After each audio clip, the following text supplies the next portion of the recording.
Muchas gracias, Morín. Es un orgullo y un honor tener al profesor Peterson con nosotros.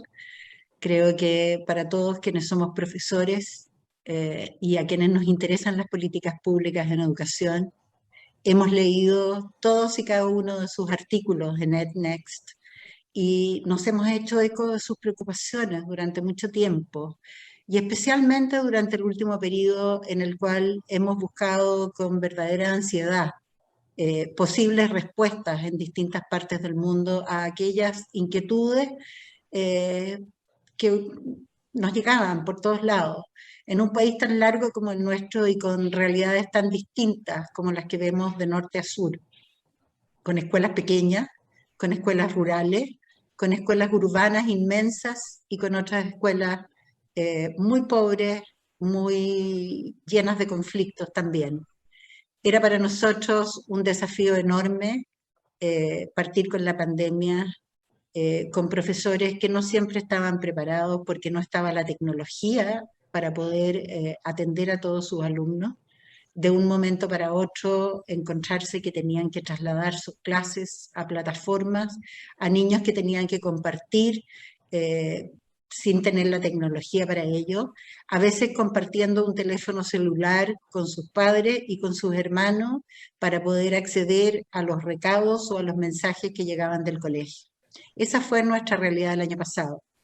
El Ministerio de Educación, eh, la verdad es que tuvo desde un primer momento la claridad que teníamos que llegar lo antes posible a las clases presenciales y trató de tener todo al alcance de los alumnos, desde textos escolares, guías y plataformas que pudieran suplir aquello a lo cual los alumnos no estaban teniendo acceso.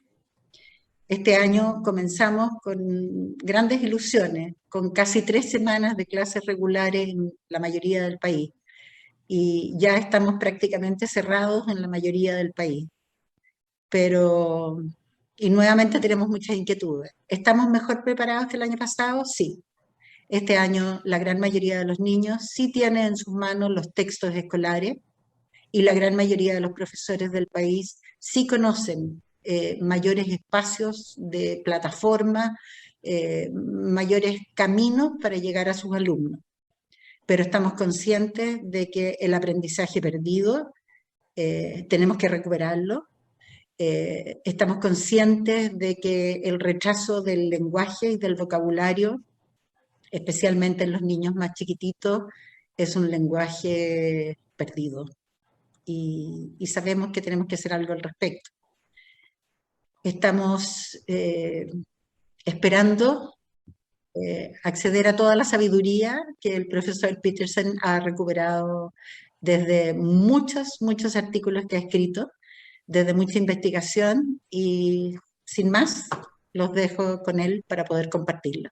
Muchas gracias, profesor.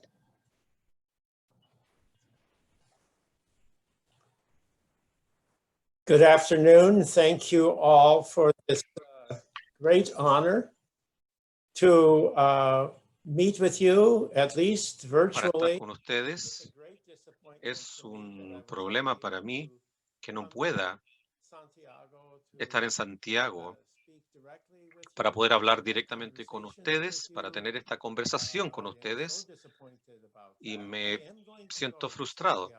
Voy a ir a Santiago, eso sí, el año próximo, más o menos en estas fechas, si Dios lo quiere.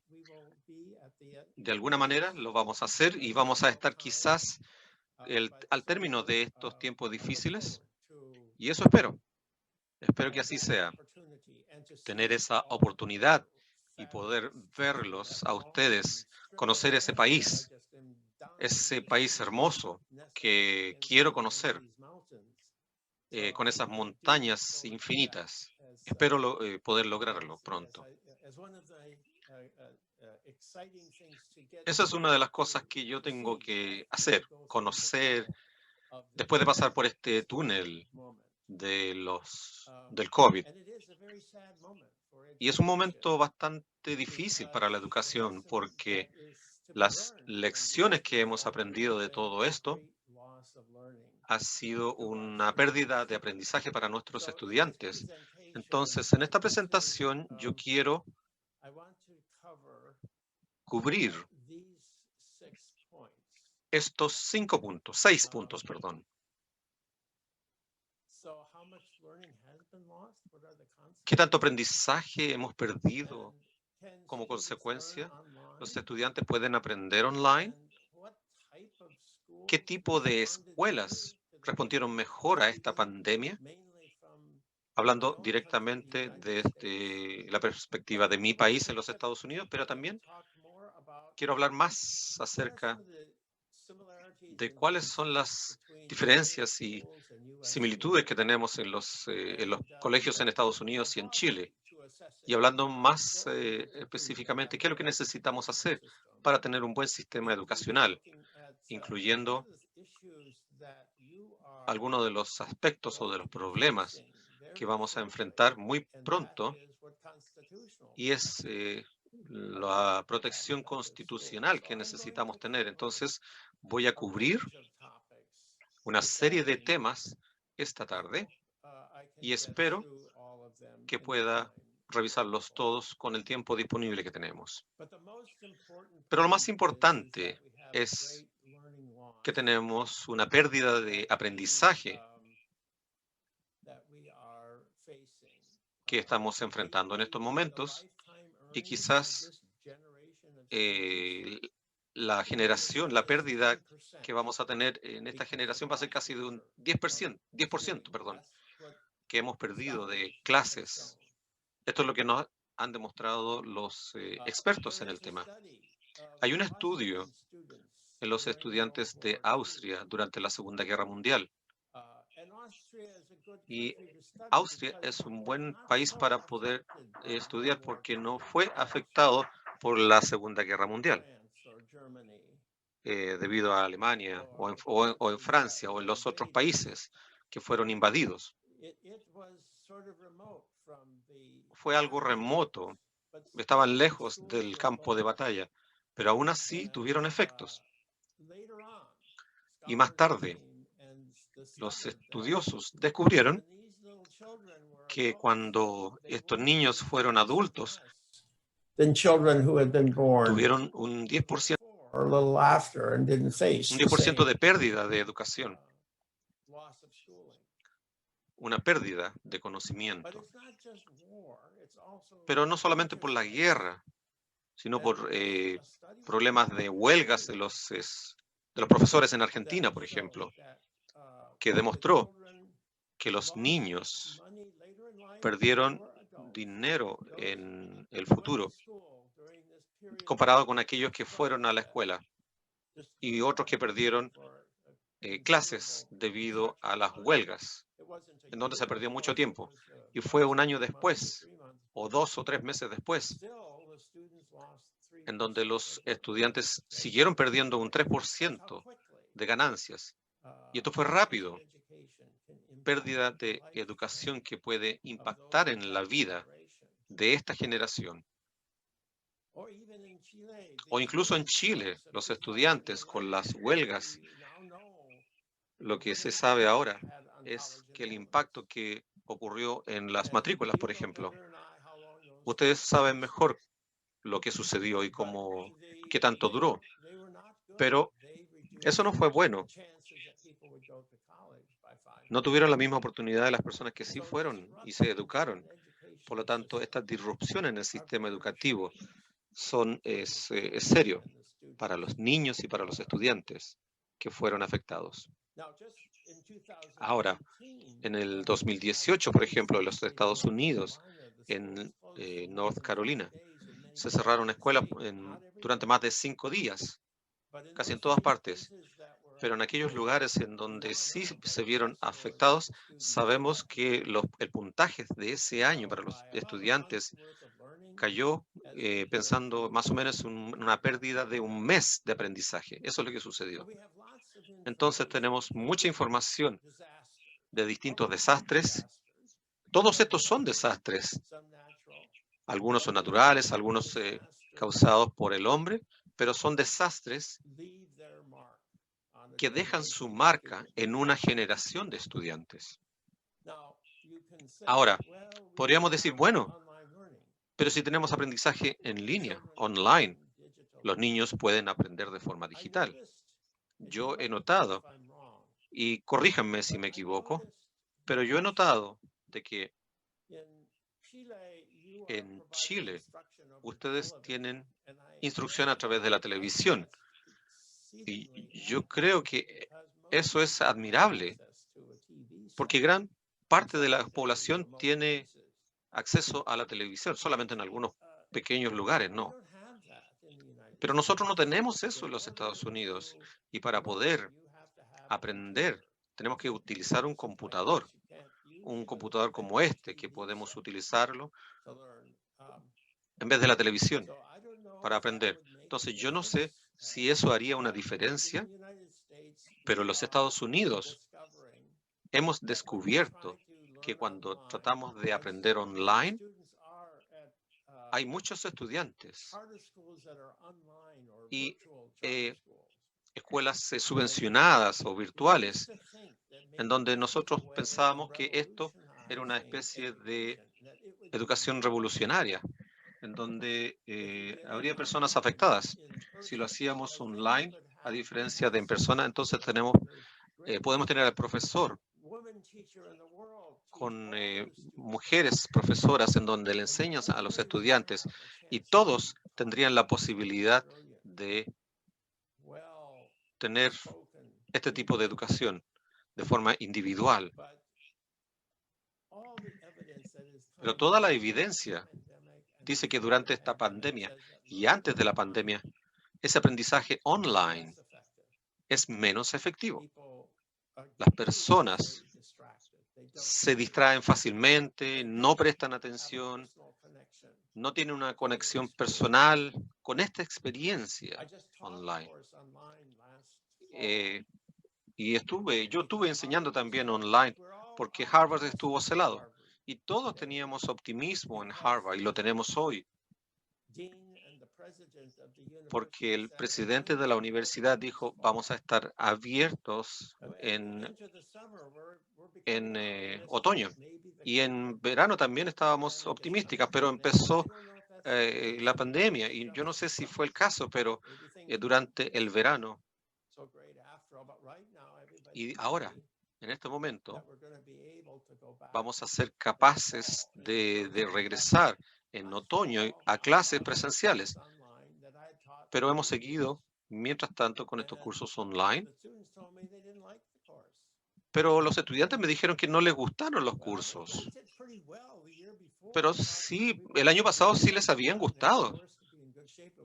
Y se supone que estuvo bien y eso es lo que yo había visto. Pero eso no fue lo que se me dijo y eso es lo que todo el mundo dice. Esa es la historia.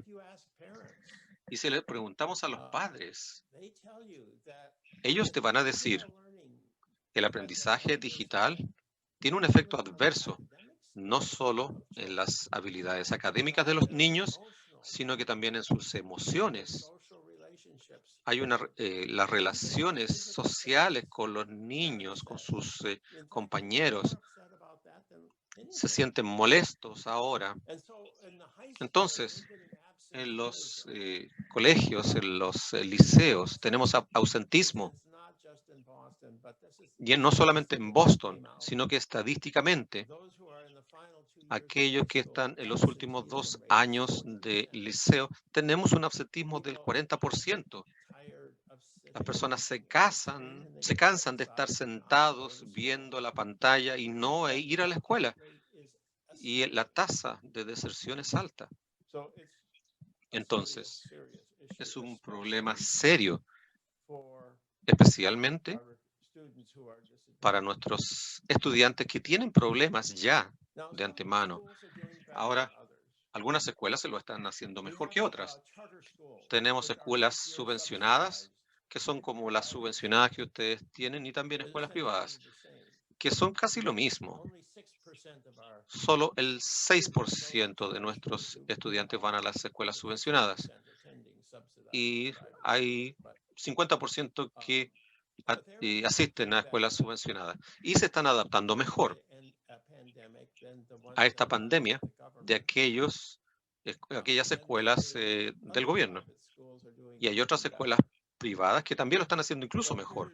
Entonces, aquí tenemos una de las razones por qué, y esa es, las escuelas privadas son para las personas en donde pagan su educación,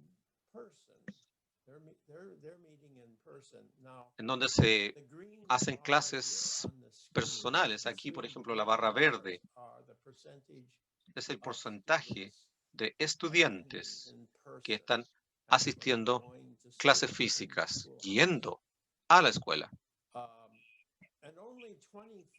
Y solo el 24%, esto es de noviembre último, y no es un poco más hoy en día, y solo el 24% de los estudiantes en las escuelas distritales van a la escuela y hacen clases físicas todo el día. Y la barra roja, podemos ver el porcentaje de quienes van a escuelas híbridas, es decir, la mitad del tiempo van a la escuela y otro tiempo hacen clases online en la mañana, o quizás van a la escuela en la mañana, quizás una semana en la escuela, la siguiente semana en la casa, o dos días en la escuela, etc. Es una forma híbrida de un 19% de las escuelas del gobierno, pero casi un 57% de acuerdo a esta publicación, que son organizaciones conducidas aquí. El 57% de los padres dicen que sus niños van a la escuela, no en el sector privado, en donde las personas pagan para ir a la escuela. Las escuelas privadas estaban abiertas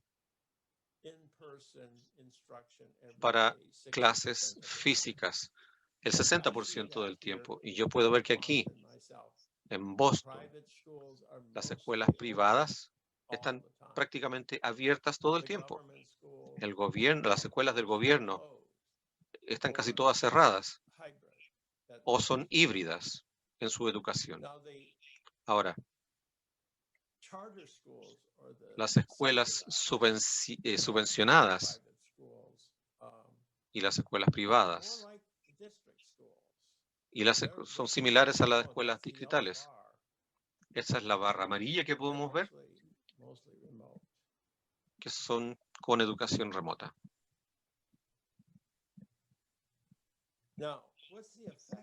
Ahora, ¿cuál es el efecto de todo esto? Como dije previamente,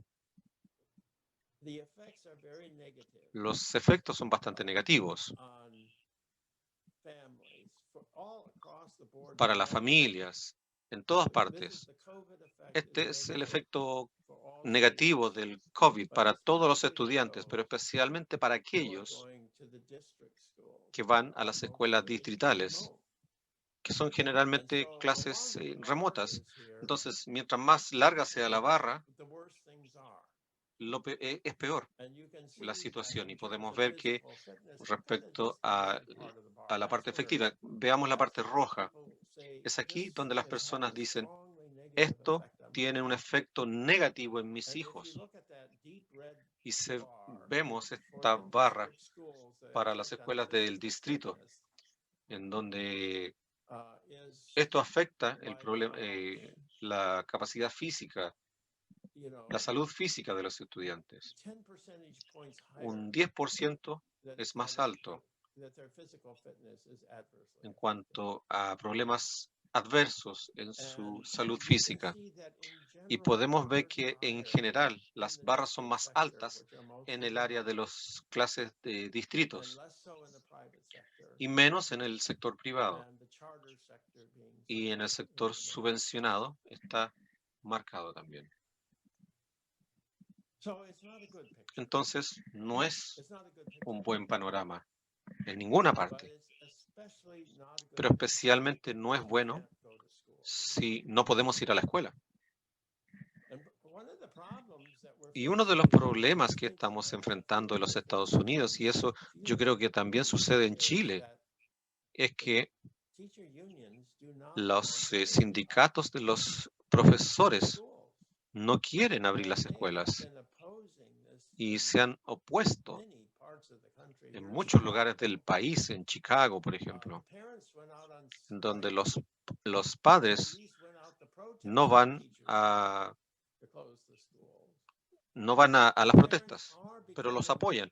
Y los padres están haciéndose más activos porque quieren que las escuelas se abran. Y hoy o ayer, por ejemplo, el jefe del sindicato de profesores dijo, no podemos abrir las escuelas hasta que podamos ver que los niños estén separados correctamente. Eso es lo que necesitamos. Necesitamos una separación de 6 pies entre cada uno de los estudiantes. Y la agencia oficial que nos indica que sanitariamente son 3 pies es suficiente, pero los sindicatos dicen que son 6. Entonces, eso significa que vamos a tener la mitad de los estudiantes en las escuelas, en la mayoría de las escuelas. Entonces, tenemos más escuelas cerradas en donde hay huelgas de los profesores, y esto especialmente sucede en las grandes ciudades, y esto causa un efecto negativo en aquellos estudiantes que ya tienen problemas, en las ciudades más grandes como Los Ángeles, Chicago, Nueva York o Detroit, Atlanta, en todas partes, en las grandes ciudades, en las escuelas de las grandes ciudades, en donde se pierde clases de forma grave. Ahora, ya no vamos a hablar un poco más de esto. Veamos un poco más a lo que pasa y cómo se diferencian las escuelas chilenas de los Estados Unidos. Aquí tenemos información que yo creo que ustedes deben saberla, de que el sistema educacional chileno se ha transformado después de 1979 con la creación de las escuelas en donde uno podía asistir y teníamos la elección de escuela en donde el gobierno pagaba el costo de la educación. Y estamos hablando de un 66%. A eso lo llamamos en los Estados Unidos charter schools o escuelas subvencionadas, en donde solamente el 6% participa en este tipo de escuelas. Entonces, es una institución similar, pero hay muchas diferencias con respecto al porcentaje de estudiantes en Chile que participan en escuelas gubernamentales. Y esto ha caído bastante, como ustedes ya lo saben. Y tenemos la estadística. Esto es bastante sorprendente para alguien en los Estados Unidos, este gran cambio. Y se debe principalmente que la mayoría de los estudiantes participan en escuelas distritales o escuelas gubernamentales.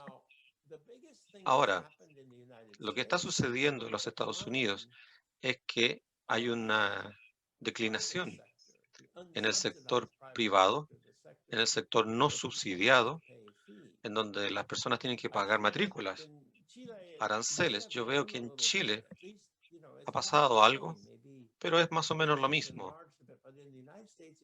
En los Estados Unidos ha caído de un 15% a un 9%. Es un gran cambio. Estamos hablando de una declinación del 50% de las escuelas privadas. Y el otro gran cambio es la educación en casa. Antes del COVID, y la estadística que tenemos ayer del Bureau de los Censos es de un 11%. Por lo tanto, se ha duplicado en los últimos años la educación en casa. Entonces, si ese 11% es real y va a permanecer así, Eso va a depender de la pandemia. Después que desaparezca, cuando desaparezca, yo no lo sé. Quizás eso no va a cambiar a un 6%.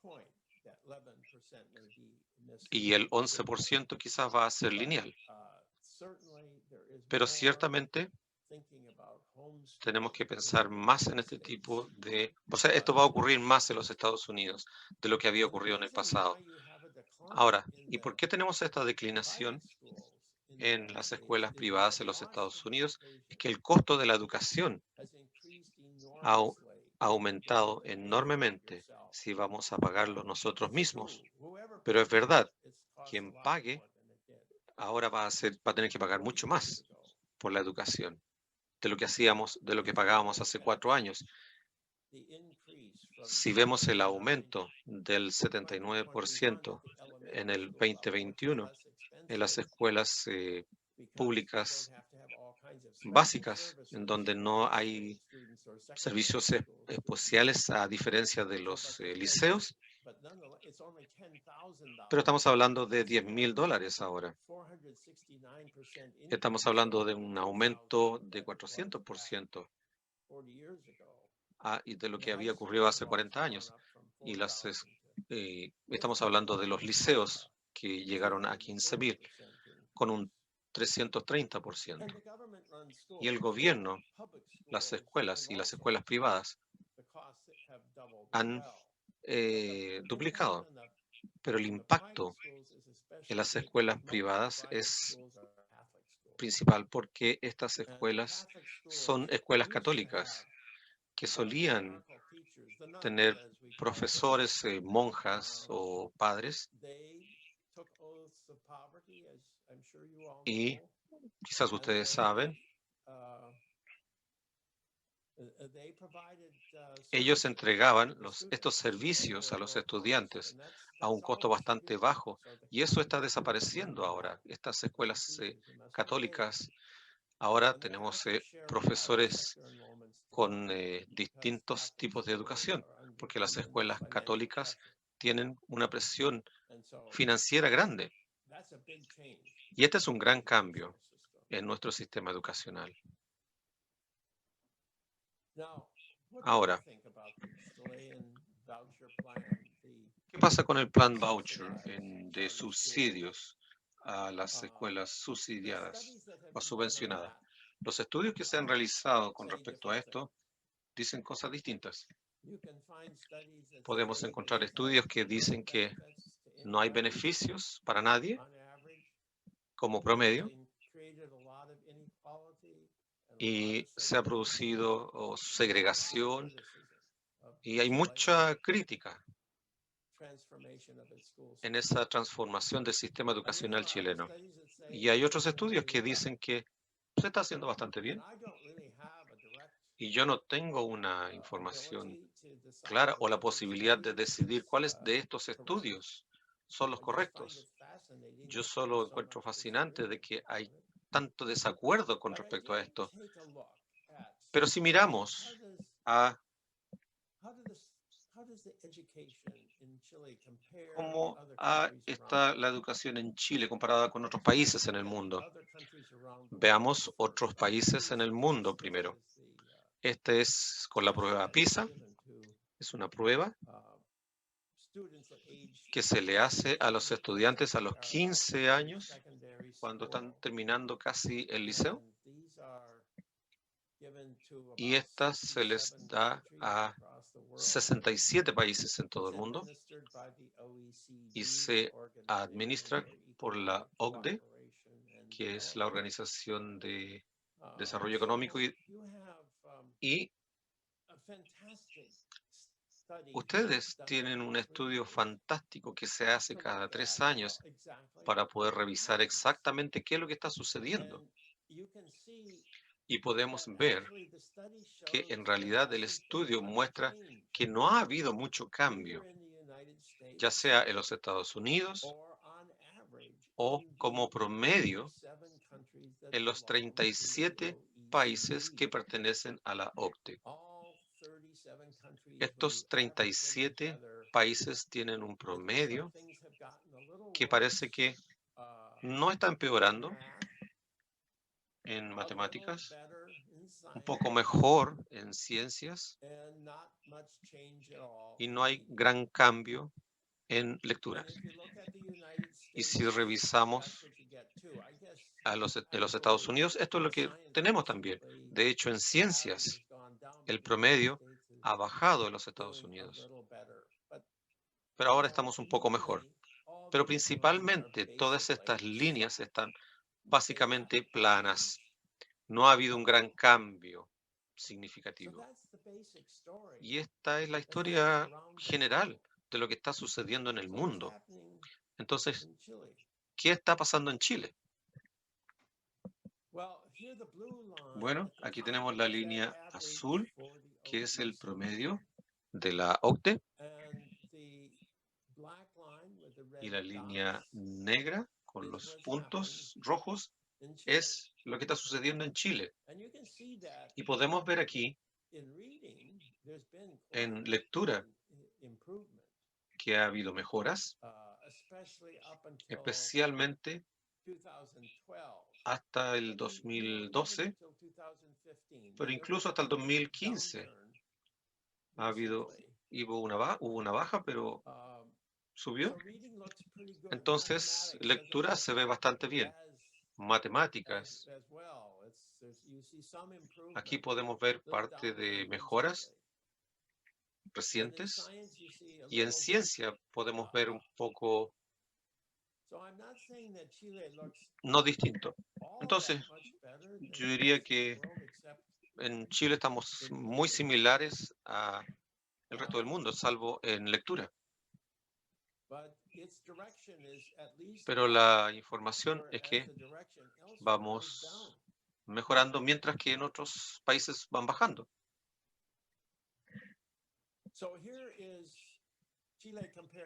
Aquí tenemos a Chile comparado con otros países en Latinoamérica.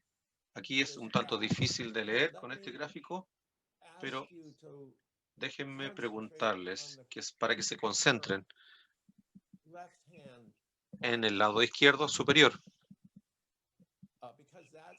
porque eso resume los tres temas: lectura, matemáticas y ciencia. Aquí tenemos un resumen que nos muestra que Perú ha hecho su mejor resultado. Yo creo que están mejorando en casi en todos los países estamos mejorando, pero en Perú ha mejorado bastante más. Brasil está subiendo un poco y en México no está sucediendo lo mismo, y eso significa un gran problema de preocupación para los Estados Unidos en cuanto al sistema educacional, que no está mejorando en México, y con las dificultades que hemos tenido entre México y Estados Unidos van a continuar. En Argentina está mejorando un poco más y Chile está mejorando bastante. Solo Perú, que pasó de un nivel bastante bajo, ha avanzado más que Chile. Chile está en un buen pie y podemos ver lo mismo también, el mismo patrón en los otros gráficos que vemos acá, el mismo patrón en amarillo, en donde tenemos la línea más larga, en donde Chile está haciendo mejor su trabajo en comparación con otros países.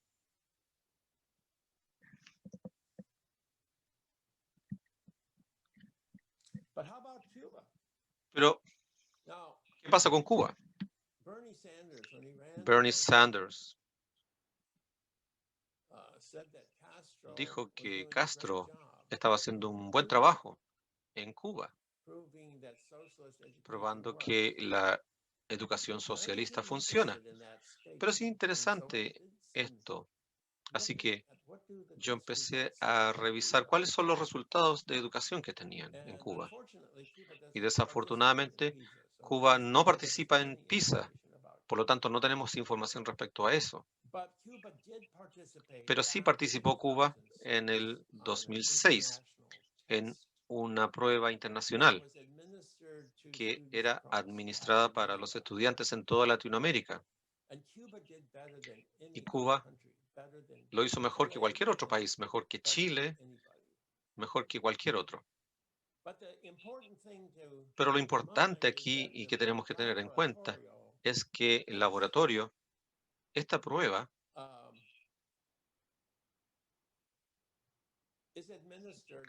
es administrada por un sistema educacional por sí mismo.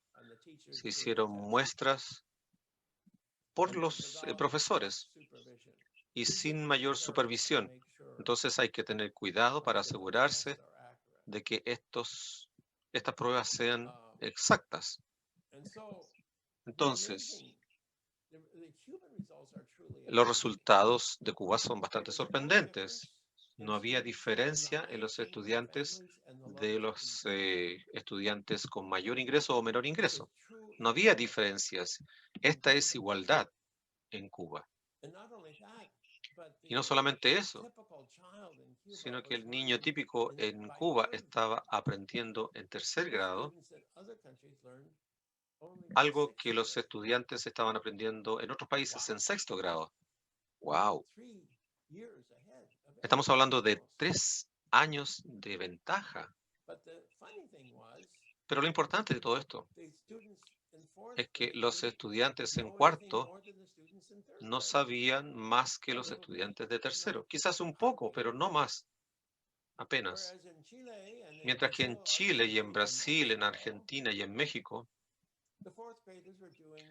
el cuarto grado tenía 22 a 25 puntos más. Y en los siguientes años estaba sucediendo algo similar. En Cuba, durante 2 años tuvieron los mismos resultados. Entonces, si Cuba lo está haciendo bien, ¿por qué los estudiantes no están estudiando más de un año a otro? No están aprendiendo más. No está agregando mayor aprendizaje. Entonces, Cuba tiene grandes escuelas que Chile no tiene, pero yo no creo que eso sea verdad. Yo creo que la historia real de Latinoamérica es que las escuelas de Cuba son las mejores de Latinoamérica y están mejorando, que a diferencia de la mayoría de los países, tal como Chile se compara con sí mismo. Y en Chile lo está haciendo más rápido porque están ayudando a los estudiantes a diferencia de lo que ocurre en los Estados Unidos. Entonces, este es un tiempo difícil para Chile y también para los Estados Unidos, en donde estamos preocupados respecto a qué es lo que va a pasar después. Pero Cuba ya tiene una fundación y Chile también tiene una fundación.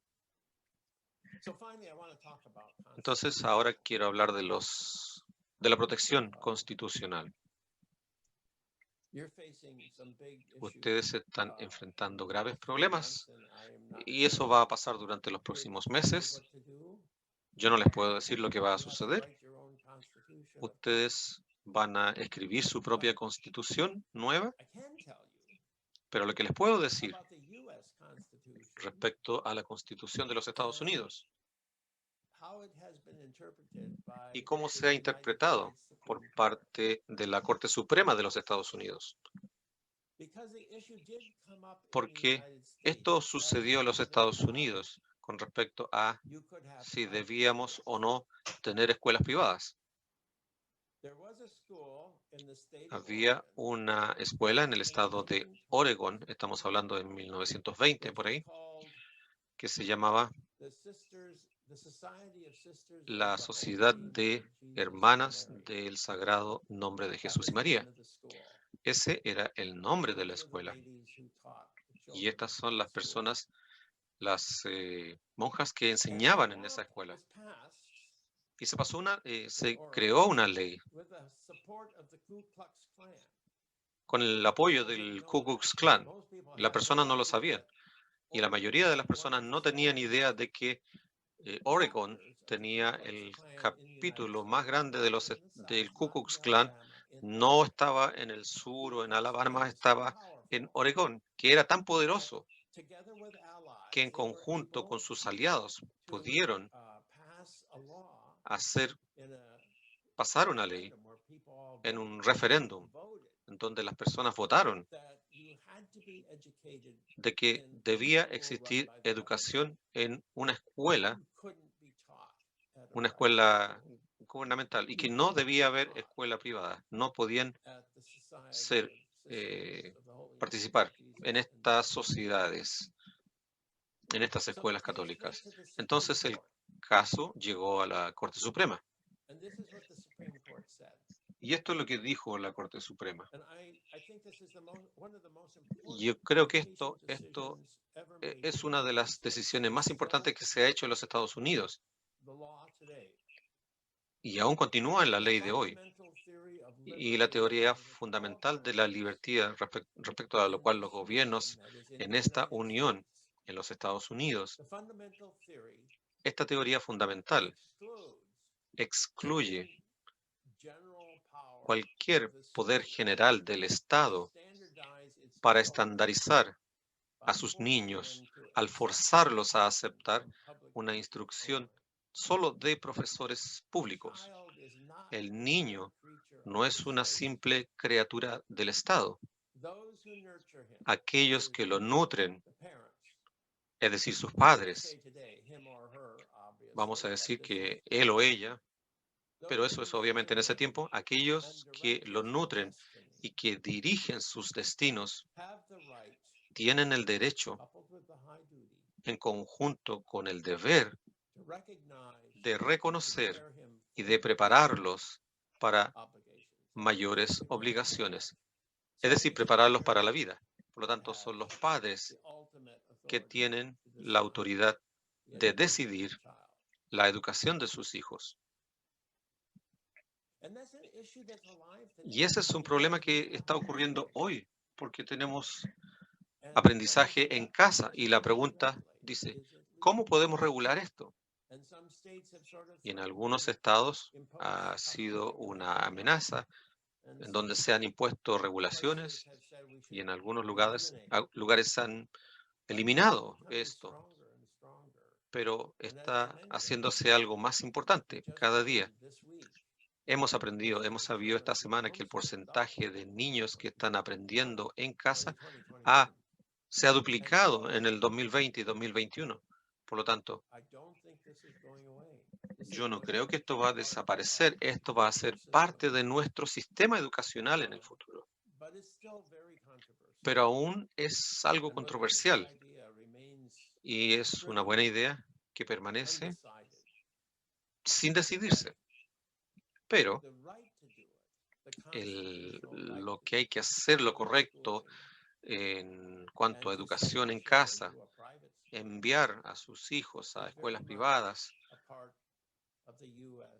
eso es una parte de las tradiciones constitucionales de los Estados Unidos.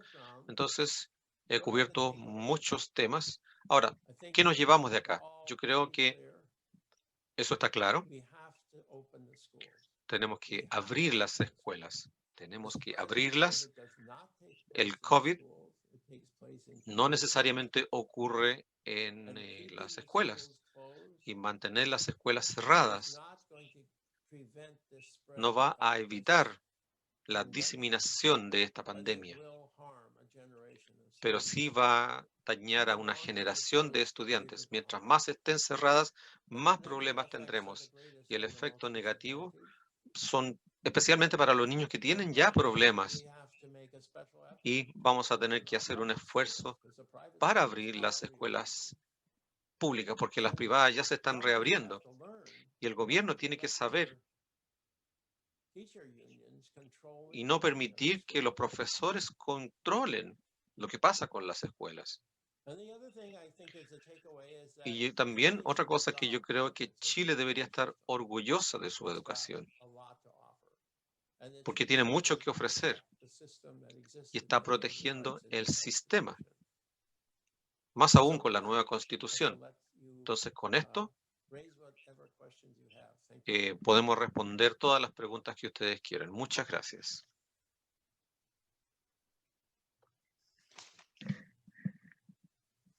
Gracias, profesor. Recorrimos muchísimos temas voy a ir abordando muchísimas inquietudes que yo creo nos van a ayudar a tener una visión más clara. Los recursos nunca son suficientes para todas las urgencias. Y en un año electoral, en que tendremos muchísimas elecciones en Chile, elecciones de presidente a finales de este año, el uso de los recursos para un futuro gobierno pasa a ser un tema muy relevante. Cuando hay que pensar en la educación de los próximos 4 años y hay que pensar en dónde poner el mayor énfasis para remediar las brechas que haya causado la pandemia, que hayan causado los cierres escolares. ¿Dónde deberíamos estar pensando? ¿En el sistema preescolar? ¿En un sistema de completar las brechas del sistema escolar de los junior schools? ¿Deberíamos irnos a la enseñanza media? ¿Deberíamos pensar en las universidades, en los colleges? ¿Dónde deberíamos poner los ojos si los recursos fueran escasos y limitados, para que nadie se tentara en políticas populistas?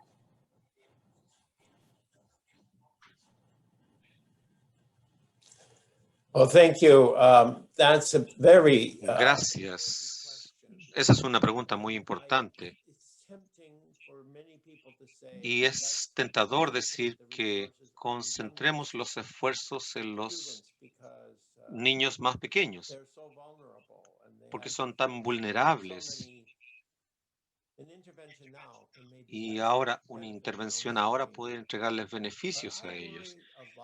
Pero yo me preocupo también respecto a los estudiantes que están en los liceos, porque ellos están sufriendo una falta de educación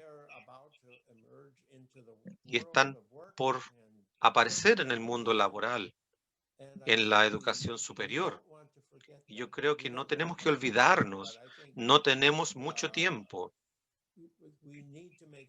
Y necesitamos asegurarnos que los recursos estén disponibles para este objetivo. Y el otro punto que también señalaría es que tenemos que concentrar los recursos en aquellos más necesitados. Algunas familias pueden entregar educación a sus niños durante esta pandemia. Lo hicieron, pero no es en todas partes. Ha habido una pérdida de aprendizaje en muchas partes, en distintas familias. Pero hasta cierto punto ese es casi todo, pero sí se ha concentrado en los más desventajados. Entonces, si tenemos que implementar una intervención, deberíamos revisar y ver estos recursos para los alumnos más desventajados.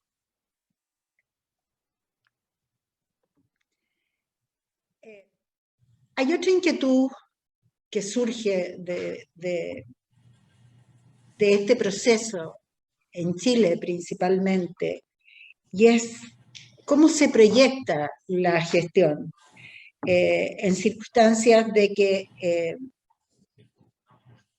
no basta con mejorar las remuneraciones de los profesores, ni con inyectar mayores recursos al sistema necesariamente para mejorar la calidad de la educación.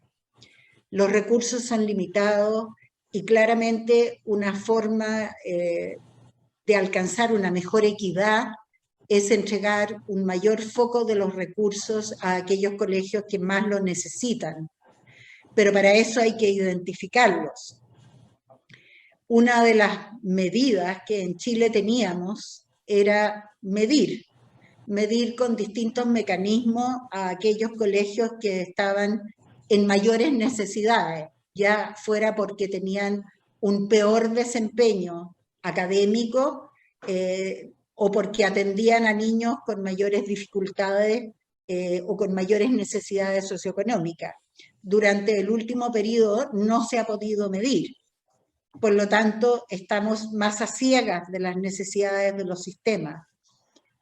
¿Qué se sugiere como medición para poder focalizar recursos? ¿Cómo se está haciendo en Estados Unidos, en que me imagino tampoco se está pudiendo hacer evaluaciones de rendimiento académico y algún tipo de medición de condiciones de desempeño de los colegios, dada la pandemia?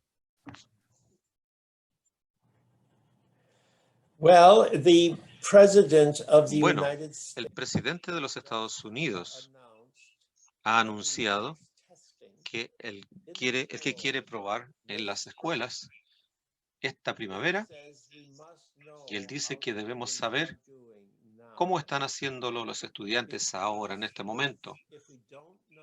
Porque si no sabemos su situación, cómo están sus estudiantes, entonces no vamos a saber qué es lo que debemos hacer o cómo podemos intervenir y qué medidas debemos tomar. Entonces, quizás no podríamos decir que los estudiantes tienen la responsabilidad en esta situación. Eso no es adecuado, pero sí tenemos que darles un trabajo de tal forma de que podamos saber cómo están haciendo las escuelas y qué se ha perdido en realidad. Si no lo hacemos, si no hacemos este tipo de pruebas, no vamos a tener la información para poder saber en qué dirección nos vamos a mover. Ahora, su propuesta está siendo opuesta por los directorios de las escuelas, por los profesores, por las organizaciones, por los sindicatos de profesores, pero hasta ahora, y junto con el secretario de Estado de Educación, él dijo que tenemos que recolectar esta información para saber qué hacer. Y yo creo que él tiene la razón. Esto es lo correcto que debemos hacer. Bueno, sí. Yo estoy en la Agencia de Calidad de la Educación, cuyo rol es evaluar, orientar e informar. Así es que conozco lo demonizado que está todo el sistema de evaluación y lo difícil que es gestionar a ciegas y sin datos. Y desde hace 2 años en Chile no tenemos ningún dato acerca de los aprendizajes de los niños y estamos gestionando a ciegas. Alguien pregunta cómo se proyecta la gestión de la educación en pandemia. Y efectivamente la respuesta es cómo se proyecta a ciegas, sin datos, ¿no? Pero el ministro algo habló de la importancia de pensar en una gestión más flexible. ¿Cómo se ve esa mirada de flexibilidad desde Estados Unidos? Vincular el concepto de flexibilidad y libertad. ¿Cómo se mira desde allá para la gestión educacional, desde las políticas educativas?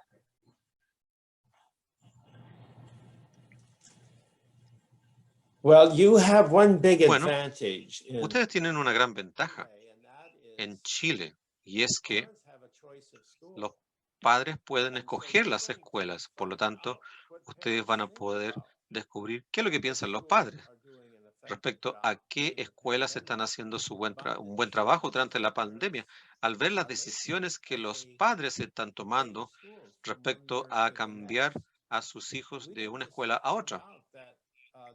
Hemos descubierto de que eso ha ocurrido en las escuelas gubernamentales, y eso ocurrió acá en los Estados Unidos, pero no sabemos qué tan grande es. Estamos hablando quizás de un 5% de estudiantes que se han cambiado de escuelas a escuelas subvencionadas o escuelas privadas o a clases en su casa. Pero estamos hablando de un 5% o quizás más, no lo sabemos. Pero eso es un punto en donde ustedes pueden observar ese tipo de movimiento. Quizás a más personas que se pueda ver a mayor escala. Por lo tanto, esta es una información que ustedes tienen. Otra información también podría ser el ausentismo en su tasa y el ausentismo crónico. Hay muchas escuelas en donde un gran porcentaje de sus estudiantes no están asistiendo a clases, ni siquiera a clases online. Y esto es un gran problema. Y yo diría que el ausentismo es un gran indicador para poder saber en dónde hay que intervenir. Hay muchísimas preguntas, Paul, que seguramente deben ser de sostenedores o personas encargadas de gestionar colegios, y muchas de ellas dicen qué posibilidades tienen los colegios de abrir si acaso no cuentan con el apoyo de los sindicatos y de los grupos de profesores que trabajan en ello. Yo me imagino que no es posible abrir colegios sin profesores, ¿no? ¿Cómo lo han logrado resolver ese tema en Estados Unidos de alguna forma que no sea llegando a consensos y acuerdos?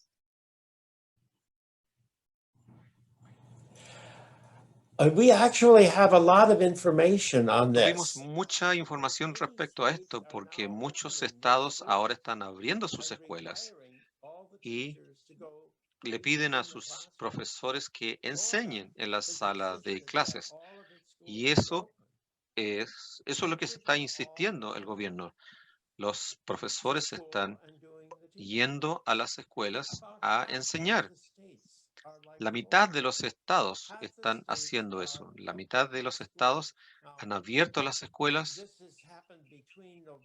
y esto ocurrió durante noviembre hasta ahora. Y en primavera las escuelas estaban abiertas en la mitad de los estados y los profesores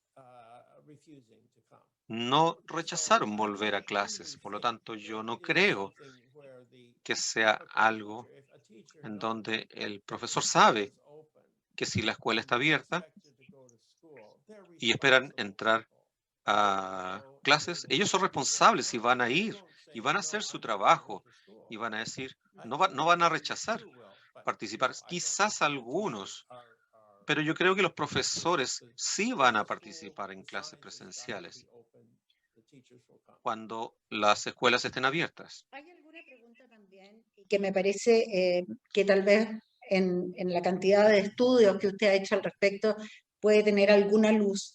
¿Qué ha pasado con el fenómeno finlandés durante la pandemia? ¿Y qué ha pasado con el fenómeno de Singapur durante la pandemia?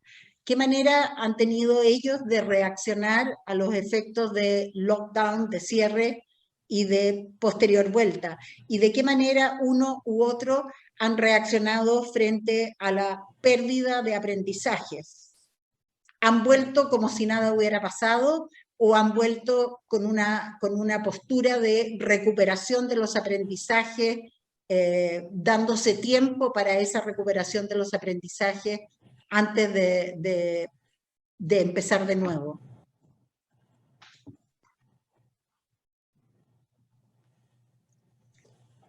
Well, both Finland Bueno, and Finlandia y Singapur son bien conocidos por su excelencia en la educación.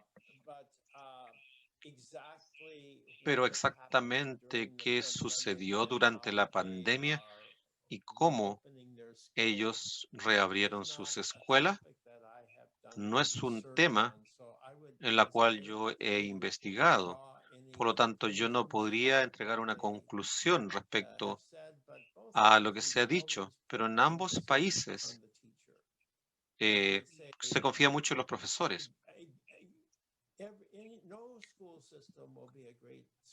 Obviamente, no todos los sistemas serían buenos si no tenemos buenos profesores. Por lo tanto, siempre tenemos que pensar que los profesores siempre son lo más importante y tenemos que formar buenos profesores. Y esto no es solamente un problema que ocurrió con la pandemia, sino que es un problema que tenemos que enfrentar a diario. Y esto es sorprendente para mí, de que la educación en Finlandia ha podido atraer a personas de gran calidad profesional para ser profesores. Y esto no solamente no ocurrió con el COVID, sino que le pagan bien a los profesores. Y eso es algo de lo cual deberíamos aprender. Deberíamos preguntarles a nuestros profesores y compensarlos con mejores salarios. Yo creo que tenemos que poner más recursos en los profesores, darles un mejor rol respecto a sus expectativas y comenzar con obligarlos a ellos después de esto para poder entregarles estos fondos y para que mejore la educación. Una escasez de profesores muy significativa a futuro. Algo así como 10.000 profesores en los próximos 10 años. Ciertamente vamos a tener que hacer grandes esfuerzos para atraer más profesores a la carrera y mejores profesores también. Vamos a tener que estar pensando en carreras más atractivas, en remuneraciones más atractivas, y probablemente ese va a ser nuestro gran desafío en los próximos años. Seguramente la pandemia va a tener que hacer una oportunidad para hacer un switch, un cambio significativo en el tiempo. ¿En qué deberíamos estar pensando? ¿Qué debería tener ese profesional del futuro para enseñar a los alumnos del futuro? ¿Qué debería cambiar en la educación si nos proyectamos a un siglo XXI con alumnos más innovadores, más flexibles, más creativos, que sean capaces de ir más allá, que sean capaces de ser más desafiantes en su pensamiento, más transversales en su pensamiento, más profundos, que sean capaces de traspasar esta inmediatez que los ha llevado esta enorme accesibilidad de los medios. ¿A qué deberíamos desafiarlos, Paul?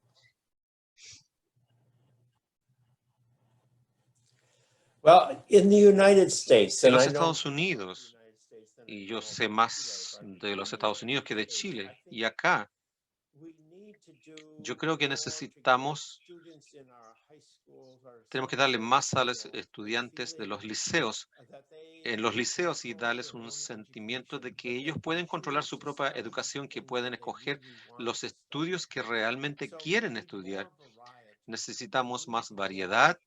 Tenemos que darles opciones a nuestros estudiantes y tenemos que hacerlos responsables de un mejor desempeño académico, algo que no hacemos en los Estados Unidos ahora. Los liceos, todos los estudiantes tienen su diploma y eso es una simple credencial que no tiene mucho sentido. Pero tenemos que decir, ahora, tú vas a decidir qué es lo que quieren estudiar y vas a prepararte en esto de forma académica y quieres hacerlo así. ¿Quieres emprender alguna habilidad específica, ya sea en medicina, en arquitectura o lo que sea? Tú decides qué es lo que quieres estudiar y darle a esos estudiantes temprano la oportunidad de hacer algo que les dé una razón para sentirse apasionados por la educación, que quieran ir a la escuela. Eso no sucede en los Estados Unidos y quizás en otros países también se necesita.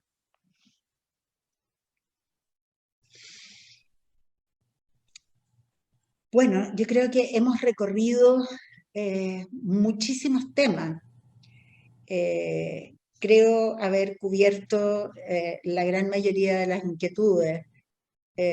Estamos a punto en Chile de entrar a un lockdown prácticamente completo, con miedo a lo que significa tener a todos los alumnos o a gran parte de los alumnos de Chile encerrados en su casa, con guías de trabajo, con profesores mostrándoles videos para que aprendan, cápsulas de aprendizaje y alumnos sentados en su casa muy pasivos frente a un computador y luego intercambiando experiencia a través de Google Classroom u otra plataforma, pero sin intercambiar buenas reflexiones.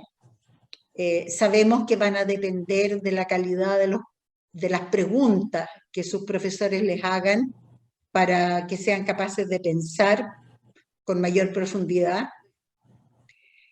Sabemos de que van a depender de las reflexiones a que sus profesores los induzcan para que sean capaces de pensar un poco más y de desarrollar pensamiento, y si no, van a ir muy lento y muy plano, y mientras no tengamos evaluaciones no vamos a saber hasta dónde van a llegar en su desarrollo del pensamiento. Y tenemos miedo, estamos asustados, quisiéramos medir para poder avanzar más rápido. Por eso agradecemos tanto sus reflexiones y esperamos encontrarnos lo antes posible. Seguiremos leyendo sus papers y iluminándonos por sus ideas, y seguiremos pensando juntos en cómo mejorar la calidad de la educación. Muchas gracias por habernos acompañado, profesor Peterson. Well, thank you very much, Maria. And Gracias, María. Y lamento escuchar que van a tener cuarentena. Espero que sea corta y que puedan regresar pronto a clases. Muchas gracias por tenerme. Esperamos tenerlo por aquí. Y esperamos tenerlo presente el próximo año. Si es así, volveremos a tenerlo de invitado en Libertad de Desarrollo UDD, y será nuestro invitado aquí, en este seminario, el próximo año, para que veamos el avance de nuestra educación. Muchas gracias. well, thank you so much. Muchas gracias, muchas gracias.